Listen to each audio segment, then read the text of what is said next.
Hello बच्चों, चलिए प्रश्नों को पढ़ते हैं। स्तंभ एक को स्तंभ दो से मिलान कीजिए एवं नीचे दिए गए कोड को सही विकल्प में चुनिए।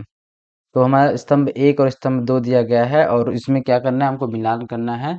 तो स्तंभ एक में क्या दिया, सुपीरियर वेना केवा, दूसरा क्या है, इंफीरियर वेना केवा, तीसरा क्या है, फुफ्फुस धमनी, और चौथा क्या है, फुफ्फुस सिरा, और उसका स्तंभ दो दिया गया है। तो इसमें क्या प्रश्न का हमारा क्या पूछ रहा है, सही जोड़ी बनाइए जो कि दिया गया है। चलिए देखते हैं प्रश्न की मुख्य अवधारणा क्या हो जाएगी।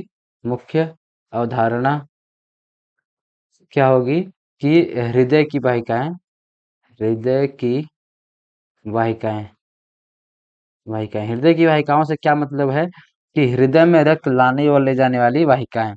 क्या, हृदय में, हृदय में रक्त लाने व ले जाने वाली वाहिकाएं। तो कुछ वाहिकाएं क्या होती हैं जो हृदय में रक्त लेके आती हैं और कुछ क्या होती है हृदय से रक्त लेके जाती हैं। तो हमने स्तंभ एक और स्तंभ दो का मिलान करेंगे और देखेंगे कौन सी वाहिका क्या करती है। तो पहला क्या है, सुपीरियर वेना केवा।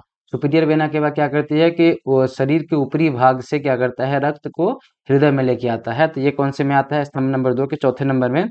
शरीर के ऊपरी भाग से ऑक्सीजन विहीन रक्त को दाएं आलिंद में ले आती है।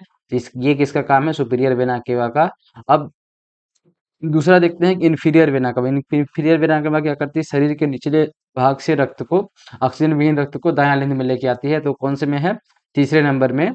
क्या है कि शरीर के निचले भाग से ऑक्सीजन विहीन रक्त को दाएं आलिंद में ले आती है। ये काम कौन करता है, इन्फीरियर वेना केवा। अब फुफ्फुस धमनी क्या करती है, फुफ्फुस धमनी क्या करेगी कि ऑक्सीजन विहीन रक्त को फेफड़ों तक लेके जाएगी। तो ये कौन से में आ जाएगा, पहले नंबर में। तो ये सी हो जाएगा। और फुफ्फुस सिरा क्या करेगी कि फेफड़ों से ऑक्सीजन युक्त रक्त को बाएं आलिंद तक लेके आती है। तो ये कौन सा हो जाएगा, डी नंबर। तो हमारा सीक्वेंस क्या बन रहा है, 4 3 1 2।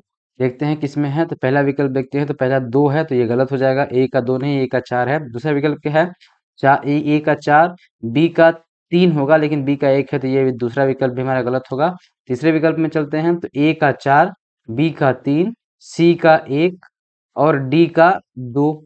ये हमारा तीसरा विकल्प क्या हो जाएगा, सही हो जाएगा। और चौथे में क्या है, ए का चार, बी का एक, तो ये गलत हो जाएगा, चौथा भी गलत हो जाएगा। तो दिए गए प्रश्न का सही विकल्प क्या हो जाएगा, विकल्प नंबर तीन। आशा करते हैं आपको दिए गए प्रश्न का उत्तर समझ आया होगा। धन्यवाद।